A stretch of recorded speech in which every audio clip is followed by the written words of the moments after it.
Dingane kaSenzangakhona Zulu, commonly referred to as Dingane or Dingane, was a Zulu chief who became king of the Zulu kingdom in 1828. He set up his royal capital Umgungundlovu, and one of numerous military encampments or kraals, in the eMakhosini Valley just south of the White Umfolozi River on the slope of Lion Hill. Rise to power. Dingane came to power in 1828 after assassinating his half-brother Shaka with the help of another brother, Umlungana, as well as Mbopa, Shaka's advisor. They were traditionally said to have killed Shaka because of his increase in brutal behavior after the death of his mother Nandi. The assassination took place at present-day Stanger, royal enclosure at Umgungundlovu. Dingane built his capital city of Umgungundlovu in 1829 and enlarged it 5 years later. Umgungundlovu was built according to the characteristic layout of a Zulu military settlement. The Ikanda consisted of a large, central circular parade ground, surrounded by warriors' barracks and storage huts for their shields.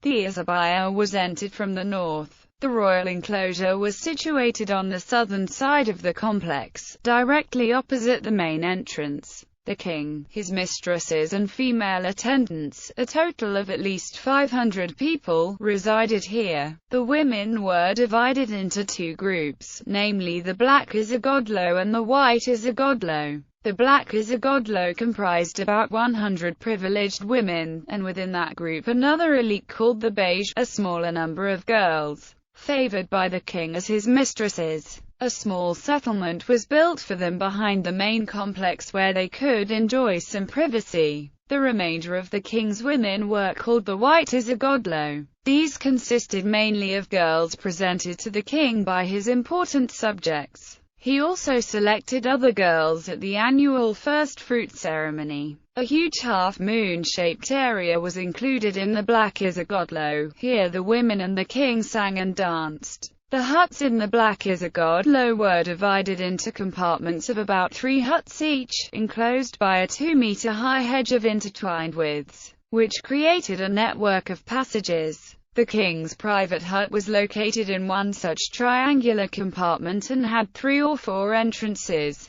His hut was very large and was kept very neat by attendants. It could easily accommodate 50 people. Modern archaeological excavations have revealed that the floor of this large hut was approximately 10 meters in diameter. Archaeologists found evidence inside the hut of 22 large supporting posts completely covered in glass beads. These had been noted in historical accounts by Piet Retief, leader of the Voortrekkers, and the British missionaries Champion and Owen. On the south side, just behind the main complex, were 3 separate enclosed groups of huts. The center group was used by the Ubheho women of the Black Isigodlo. In this area, they initiated chosen young girls into the service of the king. Challenges of European advance. Some modern historians have assessed Dingane as the king responsible for the decline of the Zulu military superiority in southern Africa. He was a popular leader among the people and came into power at a challenging time. The fall of the Zulu kingdom to the European colonists might have occurred even under Shaka's rule. Numerous ethnic European colonists were entering the area from the Cape Colony, and they possessed guns and weaponry far superior to the Zulu spear. Rebellion. Dingane lacked Shaka's military and leadership skills. Rebel chiefs broke away from his rule. Their dissension was exacerbated by armed conflict with the newly arrived Voortrekkers.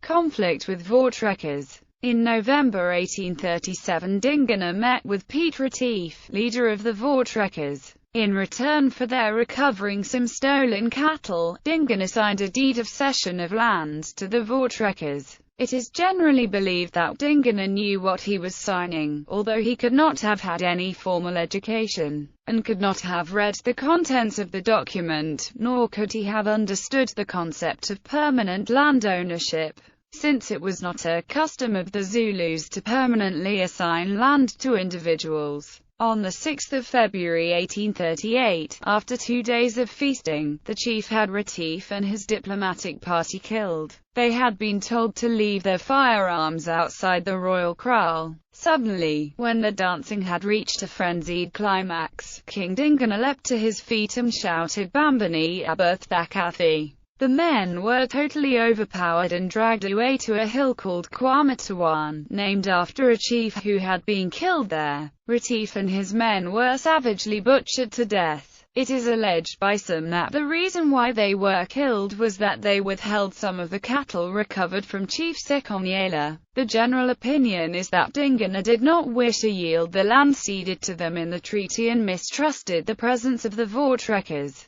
At the same time, Dingane's forces massacred Retief's undefended Trek party, about 500 Boers and native servants, including women and children. The Boers called this the Weenan Massacre. The nearby present-day town of Weenan was named by early settlers in memory of the massacre. In a further act of war, Dingane ordered his army also to seek and kill the group of Voortrekkers under Andries Pretorius. The Zulu Impish attacked the Voortrekker encampment, but they were crushingly defeated in the ensuing Battle of Blood River. An estimated 3,000 Zulus were killed, while 3 Voortrekkers were slightly wounded.